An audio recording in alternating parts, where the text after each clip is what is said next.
मैं रवि बोल रहा हूँ। मैंने एक स्टार्टअप शुरू किया था जिसमें मुझे नुकसान हो गया। मैं हमेशा भगवान को कोसता रहता था।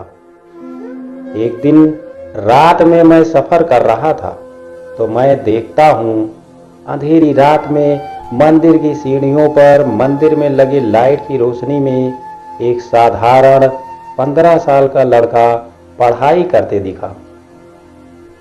ठंडी के दिन थे, वह ठंड से कांप रहा था लेकिन पढ़ाई में खोया हुआ था। हफ्ते में 2 दिन मैं उस रास्ते से होकर गुजरता था। दिन में कभी वो नजर नहीं आता।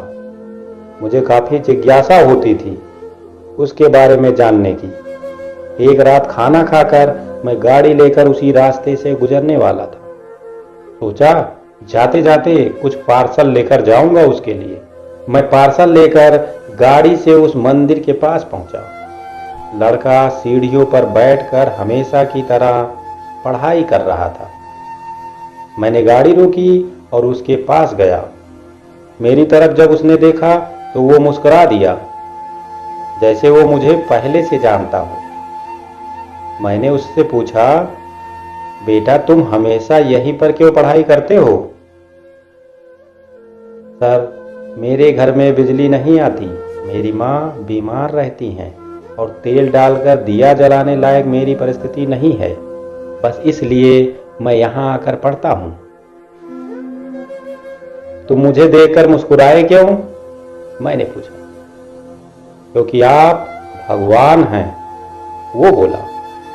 अरे क्या बोल रहे हो, ऐसा नहीं है, मैंने कहा। नहीं, आप भगवान ही हैं, वो बोला। चलो वो सब जाने दो, मुझे बताओ क्या तुमने खाना खा लिया? क्योंकि मैं तुम्हारे लिए खाने का पार्सल लाया हूं। देखा, इसलिए मैं आपको भगवान कह रहा था। आज मुझे बहुत भूख लगी है। सुबह से मैंने कुछ भी नहीं खाया है, लेकिन मुझे इस बात की जरा भी चिंता नहीं थी। मैं जानता था वो भगवान जिसने मुझे भूख दी है वह मुझे भूखे पेट नहीं सुलाएगा। किसी न किसी रूप में आकर मुझे खाना देगा। और आप खाना लेकर आ गए। आप भगवान ही हो ना? मेरे पास कोई शब्द नहीं थे। अनजाने में ही मेरे हाथों पुण्य का काम हो रहा था। हर दिन कर्जे में डूबे होने के कारण उस भगवान को कोसता था। आज उसने मुझे ही भगवान की उपाधि देकर शर्मसार कर दिया था। आधा खाना खाकर उसने आधा बचा लिया और मुझसे बोला कि सर आप 5 मिनट यहीं ठहरिए, मैं यह खाना मेरी मां को देकर आता। मंदिर से कुछ दूर एक पुराने घर की तरफ जाते हुए मैं उसे देखता रहा। कुछ मिनटों बाद वह वापस लौटा। उसके हाथों में मुट्ठी भर फूल थे। उसने फूल मेरे पैरों पे रख दिए और बोला, मां ने कहा है जिस भगवान ने हमारा पेट भरा है उसके चरणों में थोड़े फूल तो चढ़ाने ही चाहिए।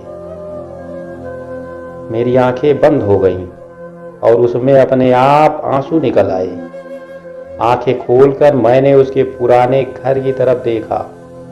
उस घर के सामने पड़े पत्थर में भी मुझे प्यारी सी मुस्कान दिखाई दे रही थी। उस लड़के की आंखों में मुझे साक्षात भगवान दिखाई दे रहा था। दोस्तों कहते हैं कि भगवान सबकी मदद करते हैं, बस वह खुद सामने नहीं आते। किसी न किसी के जरिए हम तक वह मदद पहुंचा देते हैं। बस जरूरत है उन पर विश्वास करने की। अब मैं भी भगवान पर विश्वास करूंगा और अपना नया स्टार्टअप शुरू करूंगा।